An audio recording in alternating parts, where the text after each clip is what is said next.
Dasa Namo Tassa Bhagavato Arhato Samma Sambuddhassa Namo Tassa Bhagavato Arhato Samma Sambuddhassa.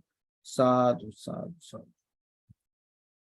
So today I am going to take again a very small sutta, but it has a lot of information, and it has some information which is really interesting for us, because I like those suttas which kind of give an additional information or a additional point which enhances our understanding. And this is personally those suttas which I see, oh, there's something new I find over here, and something which is interesting. That is the suttas I like to share.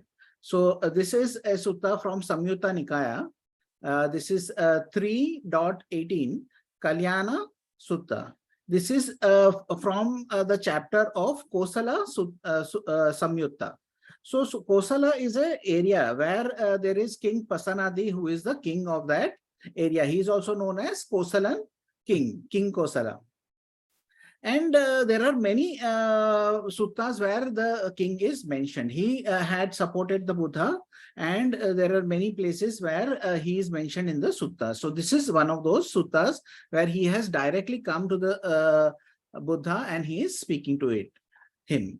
At the city of Savatthi, seated to one side, King Pasenadi said to the Buddha, "Just now, Bante, as I was alone in my room, this thought came to mind. The Dhamma is well explained by the Buddha, but it is for someone with good friends, good companions, and good associates, not for someone with bad friends, bad companions, and bad associates."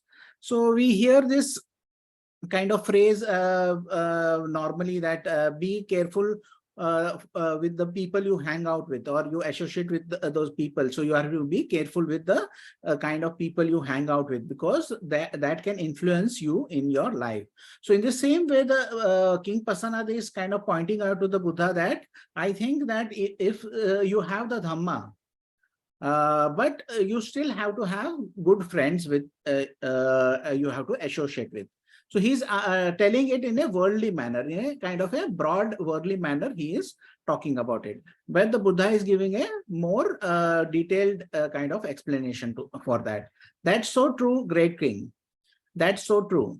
The Dhamma is well explained by me, but it's for someone with good friends, good companions, and good associates, not for someone with bad friends, bad companions, and bad associates. Great king, one day I was living in the state of the Sakyans, where they have a town called Nagarakha. Then the monk Ananda came to me and bowed respectfully, sat down to one side and said, "Bante, half of the path leading to Nibbana depends on good friends, good companions, and good associates." So this is a sutta in Samyutta, I think in Samyutta Nikaya itself. There's one other sutta where the Bante Ananda comes and speaks to the Buddha about this same topic.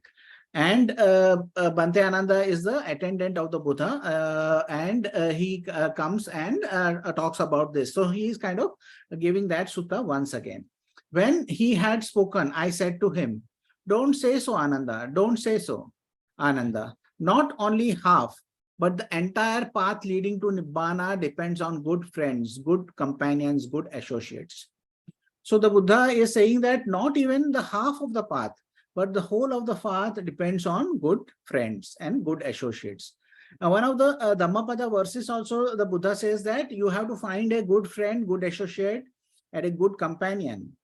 And if you find the good companions, you can stay with those good companions, and then you can develop your understanding or your wisdom. So one of those suttas where the Buddha is going to meet Anuruddha. So when the Buddha goes and meets Anuruddha, he said that he is staying with I think two other monks. And they say that we keep noble silence for the 5 days. And even if we need certain things, say there is a big pitcher of water and two people are needed to pick up. So we show by hand, signal, and we don't break out in speech unless it is needed. So they had such an understanding. Then if somebody comes before, he's the first person who comes, the eating area, he cleans the eating areas and prepares the eating area. And if that eating area has been prepared by somebody, then somebody will take care of the cleaning of the utensils. So all these things which they were doing with cooperation and without speaking. But once in 5 days, they used to sit the whole night and used to talk about the Dhamma. So even though they were not speaking for 5 days, then at the end of 5 days, they used to kind of share their experiences of meditation. They used to share their experiences of the Dhamma. They used to kind of put forward their understanding of certain things. I think that a feeling is such and such. I think that what arises in this manner. So they would come and sit and discuss. And then somebody would say, Venerable, I think I have a different experience, and I look at this in a different manner. So then that says they used to share their ideas and then discuss among themselves in the night about and talk about the Dhamma. So that way, good friends can help you kind of stay in a comfortable manner, and also help you understand the Dhamma and progress in your practice. That's the reason good friends are very necessary. In the same Dhammapada verse, the Buddha says that if you don't find a good friend and companion, then be alone. Then walk your path on your own. And that also the Buddha is explaining in detail over here, what he means by being alone also.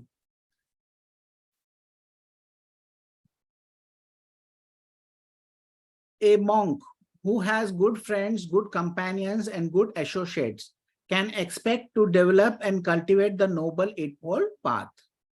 So if a person or a monk or a student has good associates and friends, then he can develop his eightfold path.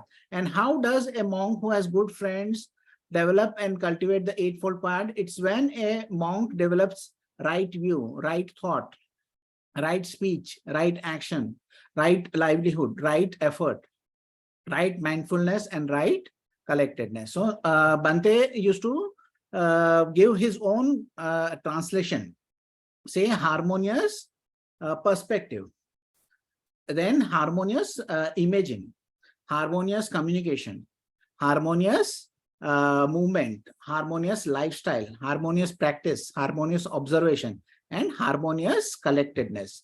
So those things have to be developed when you are doing a walking on the path to Nibbana, or when you are with other good friends, you can develop this path. They rely on freedom from 5 hindrances. So they work on the eightfold path, and they rely on freedom from 5 hindrances. One other way of saying, when are you free from the 5 hindrances? When you are in jhana, you are rid of these 5 hindrances. So they are working on the jhana. So there is a reference to jhanas also over here. So they are working on the meditation part. So they rely on freedom from the 5 hindrances, detachment, and lean towards cessation from craving and nibbana. So they lean towards detachment to a kind of 6R, whatever arises, and lead towards cessation of craving. So when you are recognizing, releasing, relax, re-smile, and return back, then what are you doing is you are letting go of the craving. When you relax, you let go of the craving, you bring up something wholesome and come back to the wholesome object of meditation. So what they are doing is they are trying to be in jhana, and then they are 6Ring whatever is there. So they are practicing detachment and lean towards cessation of craving. And when you 6R, the Buddha, Bhante used to say that you are doing a small nibbana. There is a mini nibbana. There is a relief which is there you are receiving. Then you smile, you return back to your object of meditation. You do this continuously, then your mind develops further, and your mind becomes more, develops more understanding in that. And then it will develop in a manner that it will lead to the complete destruction of craving, and that is Nibbana. That's how a monk who has good friends develops and cultivates noble eightfold path. And Ananda, here's another way to understand how good friends help the entire path to Nibbana. Ananda, by associating with me as a good friend, beings who are subject to rebirth, old age, death, sorrow, crying, pain, sadness, and distress are freed from all these things. This is another way to understand how good friends help the entire path to Nibbana. So the Buddha is saying over here is that he himself is a good friend to you. So you, if you even don't have a physical friend who you can associate with there, but you have always the Buddha. And when you associate with the Buddha as a good friend, then you are free from rebirth, old age and death, sorrow, crying, pain, sadness and distress. That is dukkha. He is free from dukkha, and that is the Nibbana, the path to Nibbana. This is another way to understand how good friends help the entire path to Nibbana. So one thing Sister Khema used to talk about a lot is that in America, there in the South, I think so, in the Bible Belt, they have somebody kind of developed this stickers. What would the Jesus do? So whenever you are doing some certain actions, you have to think about what would the Jesus will do. So in this same way, the Buddha is saying that have me as a friend. So what would the Buddha do in this situation? So whenever you are doing any actions, whenever you are performing any action by the speech or thought or body, you can ask yourself, what would the Buddha do in this situation? Would he react if somebody is kind of angry with the Buddha? Would he be angry with the other person? Would he be kind of craving for certain things which is not possible to get, or which is harmful for others if you get that thing? So all those things in life, when the situation comes, we can ask, what is the right thing to do? By having Buddha as your friend or the role model, which you have to follow. By doing that, it becomes easier to kind of let go of certain things. When you are angry, when you are kind of getting frustrated in life, then you can ask, what would the Buddha do in that situation? If there is a certain person who you don't like, and he kind of comes and tries to talk to you, initially, what would you have done is you would have walked away or avoided, or we would have been nervous in his presence. But when the Buddha, what the Buddha is saying in MN 21, the simile of the saw, that whatever way the other person talks to you, you talk to him with metta, you talk to him with karuna, you talk to him with mudita, you talk to him with upekha. So by having those emotions for the other person, and all over the place, all over the world, you radiate that feeling of the Brahma Viharas. So by having Buddha as your role model, the Buddha is saying you can have me as your friend. So great king, you should train like this. I will live with good friends, good companions, and good associates. That's how you should train. So you don't need to depend on anybody. The Buddha is saying that even if you do not find a good friend in this life physically to interact with, still the Buddha is there as your good friend. So he is showing the path of the correct way to have your actions.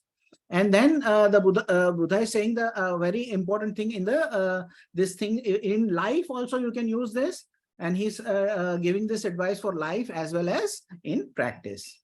When you live with good friends, good companions, and good associates, you should live supported by one thing: diligence in wholesome qualities. So what are the wholesome qualities? This Brahma Vihara itself is the wholesome qualities.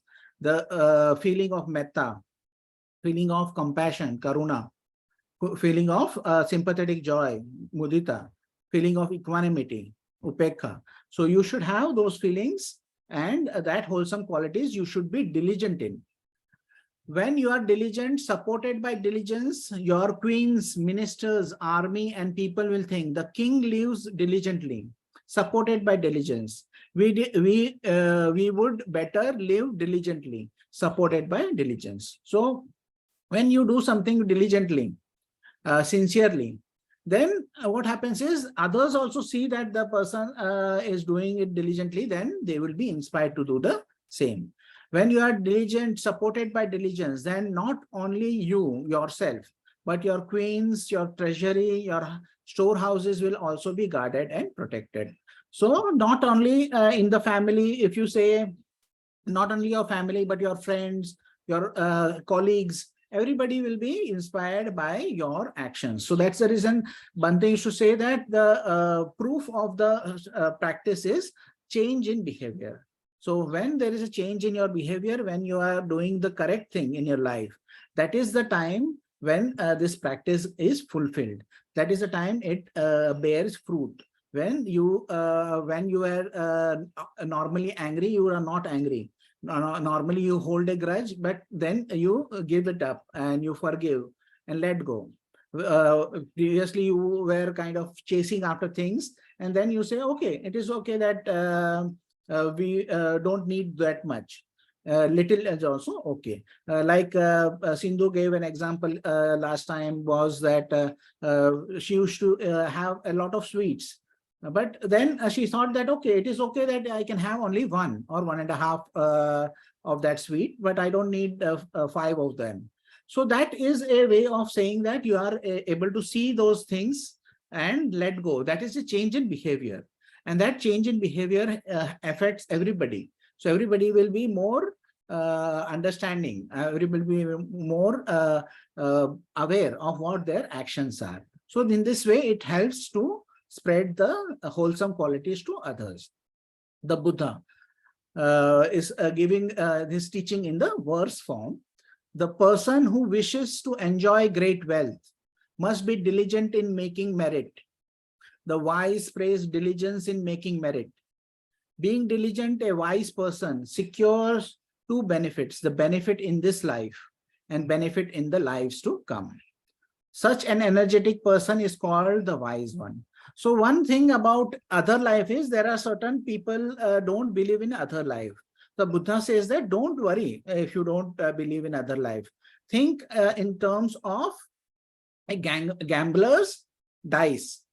The gambler, when the gambler is doing any gamble, he thinks that if I don't get this, maybe I will get the other thing.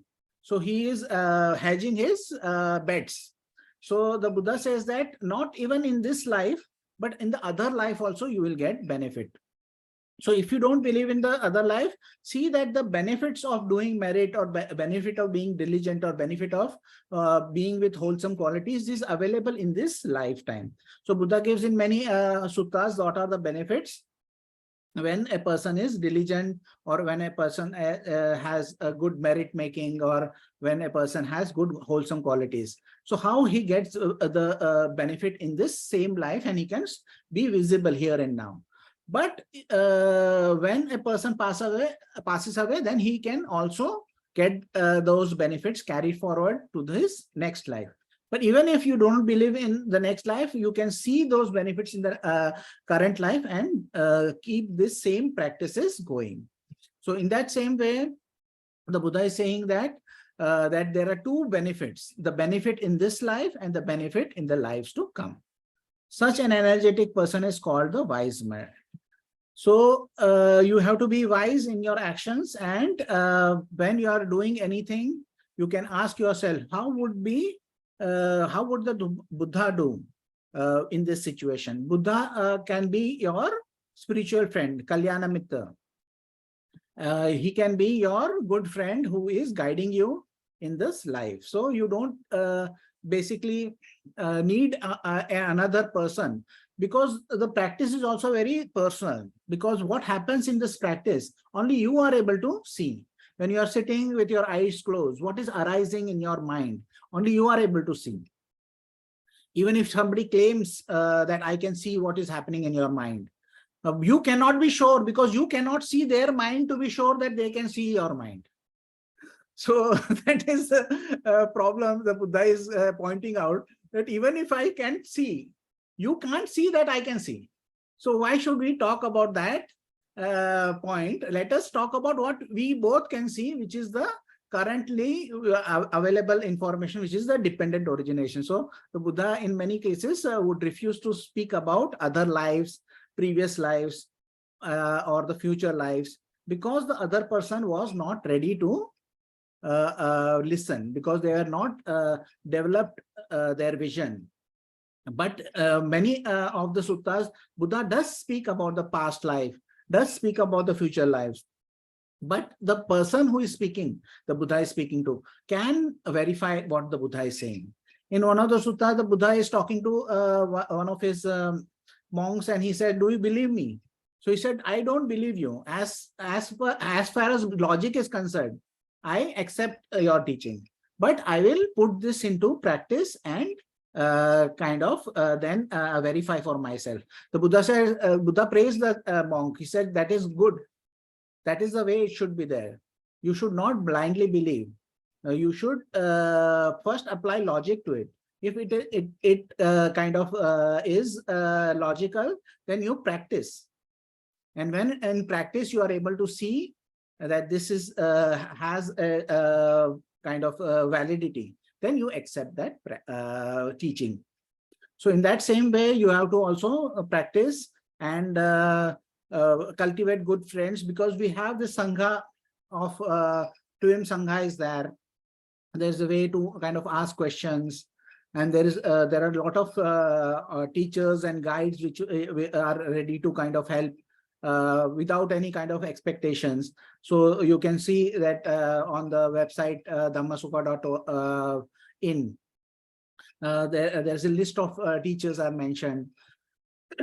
So those are the good friends you can associate with. You can kind of ask questions. You can seek advice, or just discuss certain points. You have a point of view is that you can just discuss with them. If you want to contact me, I am also always available. And when Sister Kema was there, she was available. She used to talk on Zoom. She used to talk on the phone, and she used to have personal meetings. So she used to do a lot as a Kalyana Mitra for the community. And you can take that benefit and enhance your practice and enhance your understanding of what is happening in the meditation. So this is a very good sutta. If you have any questions, we are open for that now.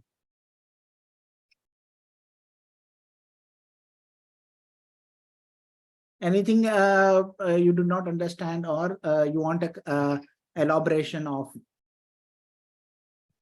Yes, Bhante, Yes. I have a question about the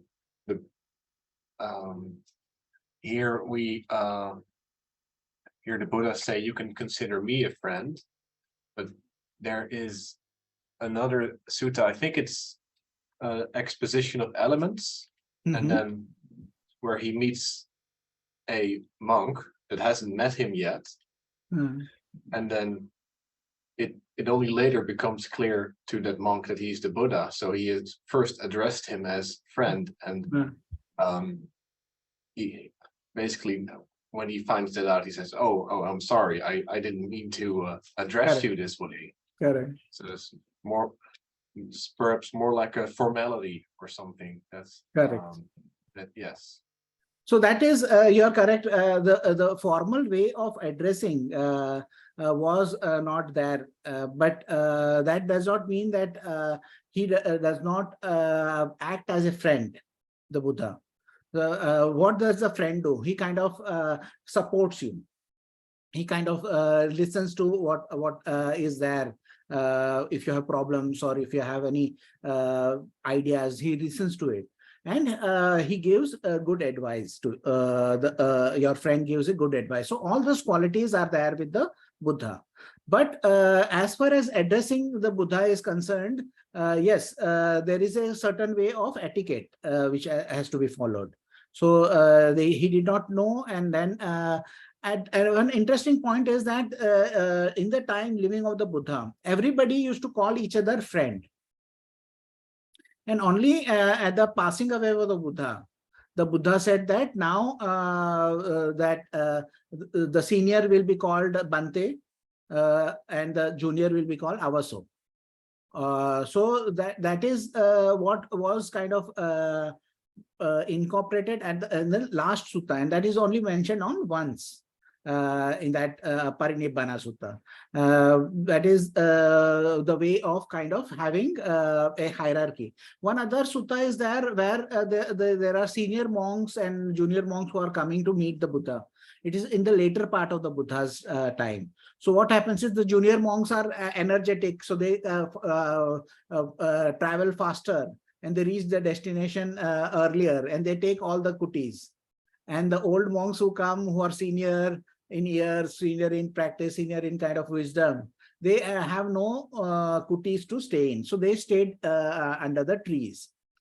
When the Buddha came to know about it, he said that that is not proper.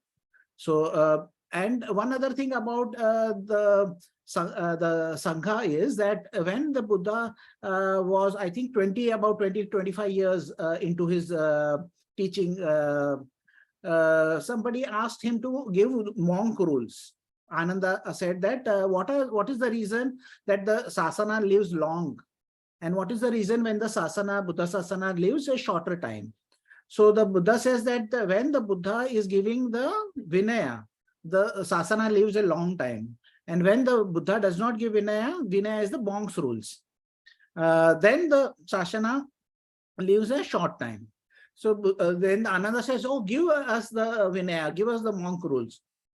The Buddha says, no, it is not time, because all of my students who are there currently are at least Sotapannas. So they will not break or do very bad things. But as this group grew, and then more and more people came, then they were of less and less wisdom to start with. And they used to do a lot of things which were not proper for a monk to do. And thus the rules were incorporated. When somebody broke a certain rule, then the rule was put. Like he did certain bad thing. Some monk, what he did was that there was junior monk staying in a kuti. So they were in age, they are senior.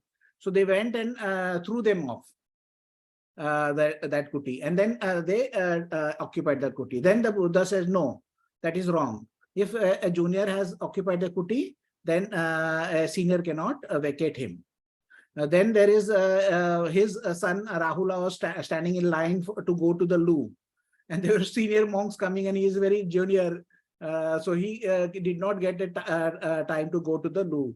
So in the morning, he was standing besides the loo, and Buddha asked, why are you standing? And why are you in so much distress? He said, oh, the whole night I am standing, but I am not getting a chance to go to the loo. So the Buddha said that the rule is that even whatever the newly formed Samanera is there, if he is coming ahead, he is first in line, then he goes first. Even if the 20-year-old monk comes, 20 Vasas, that is Mahathera monk, he cannot cross that junior monk and take the possession of that toilet. So those kind of rules were incorporated later because there was a change in the quality of the people. So there was a decline in the quality of the people who came and understanding of that. So to keep them in line, to keep them in check, then those rules were put in. So the rules about addressing was also put in by the Buddha later on by saying that the senior has to be addressed in a different manner, a junior has to be addressed in a different manner.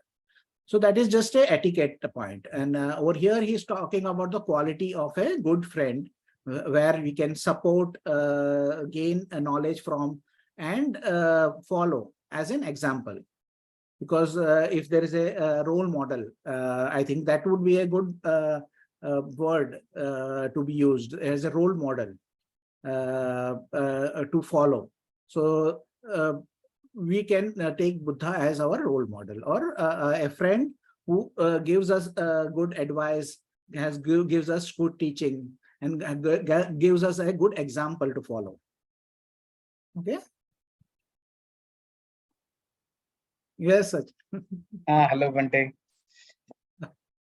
Yeah, you do you want to add something? You're on mute. I think somebody else was coming in, were they? Yeah, Sachin was on the task. Yes, Sachin. Just Bante, I have an idea now when you were saying Sutta, like contacting the teachers for any students. Just I want to add that in our website, we may add the email IDs of the teachers and contact numbers if required, so that any students can directly email. Yeah, that is a good idea. We can have email, I think so. That is better than email. Somebody can email, and then you can contact them, and they can be given phone numbers, because many of those students know already from the group their mobile numbers and everything. Maybe for newcomers, like anyone who is interested to contact, Correct. they benefit. Yes, definitely. We'll ask, and the people who kind of consent will put their email in. Yes, yes. Okay. Very good. Yes, Hugh. Yes, thank you, Bante, for your talk. One thing that struck me as you were talking there, when we may find ourselves not in the company of a good friend, to take the Buddha as a good friend. But it also strikes me that we can take the Dharma as a good friend. And then what struck me was every time we 6R, this is being a good friend to ourselves. It's because it's bringing the Dharma back into our experience. And so in some respects, we're never without a good friend. Correct. So that is what, when we are with the Dhamma, then we have the Dhamma because of the Buddha.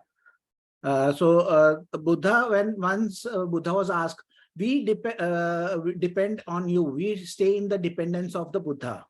We are the students of the Buddha. Whom does the Buddha stay in dependence of? The Buddha says, I stay in dependence of the Dhamma. Because Dhamma is larger than the Buddha. And the Buddha has acquired the Dhamma. But the Dhamma is always there. That's the reason the Buddha says that even if a Buddha is there or not there, the Dhamma remains. The reality of the how the dependent origination is happening is always happening in the same way. The cause and effect relationship which is there will happen on its own, on its the way it is happening, even if there is a Buddha or there is no Buddha. So when you are kind of taking Dhamma as your friend, that definitely means that you are never alone, because you are always with the wholesome qualities. And 6 Rs is a way of coming back to that wholesome qualities. The Sufis used to say about coming back to the heart is coming back to the home. So whenever your mind goes anywhere else, it comes back to the home, which comes back to your good qualities. And the diligence is when you recognize, you release and relax, smile and return back. When you recognize, you just don't be with that unwholesome thought or the frivolous thought. You let go of that thought and come back.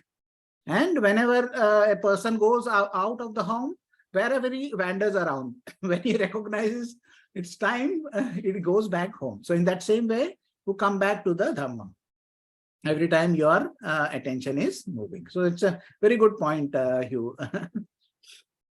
So there are any other questions? Any questions related to meditation, or also you may share?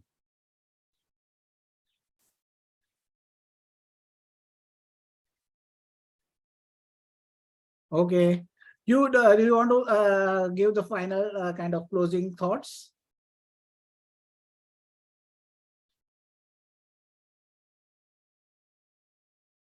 You are on mute.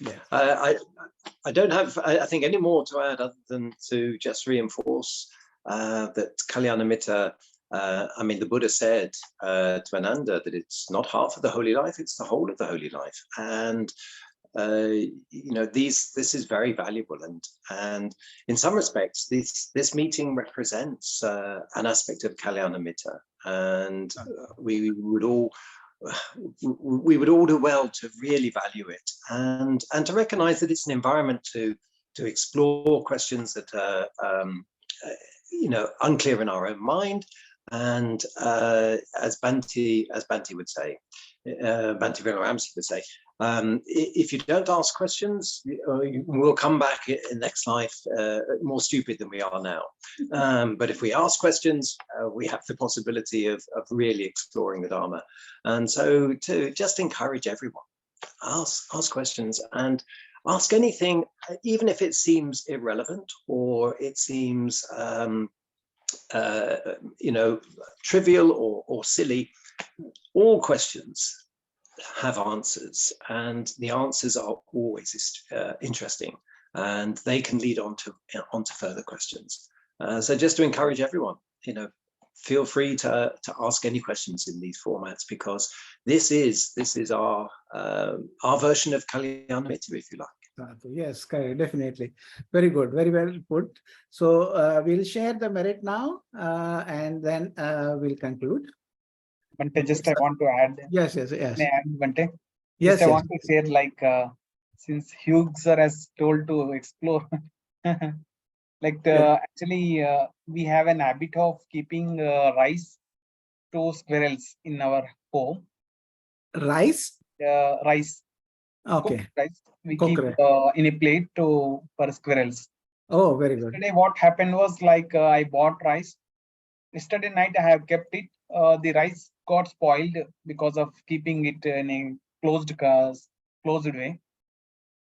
I have a thought that I have kept food of spoiled rice. It is not good. Then today afternoon, I bought another rice. When I was trying to change that rice, I was seeing that many beings, small beings, are also taking part in that food. Correct. It's really good that actually we have an intention of sharing to squirrels, but in sharing of squirrels, there are many other beings which is part of that food. Correct. Very good. So one part I'll just say that in the sutta, the Buddha says that even if you're throwing food away, you throw away with the intention, may whatever beings are there partake of this food. That also has good merit. So even if you're throwing, throw it in with the intention of sharing it with other beings. So that's a very good reminder that whatever you do good is always fruitful. That has merit in it. So the Buddha is saying that you should have that aspect of merit when you are doing any kind of giving away of things. So that's very good sharing. So let us, if anybody else has something to share, I'm still, we have time. Or we should go to the sharing of merit. Okay, then we'll share the merit. May suffering ones be suffering free, and the fear-struck fearless be. May the grieving shed all grief, and may all beings find relief. May all beings share this merit that we have thus acquired for the acquisition of all kinds of happiness.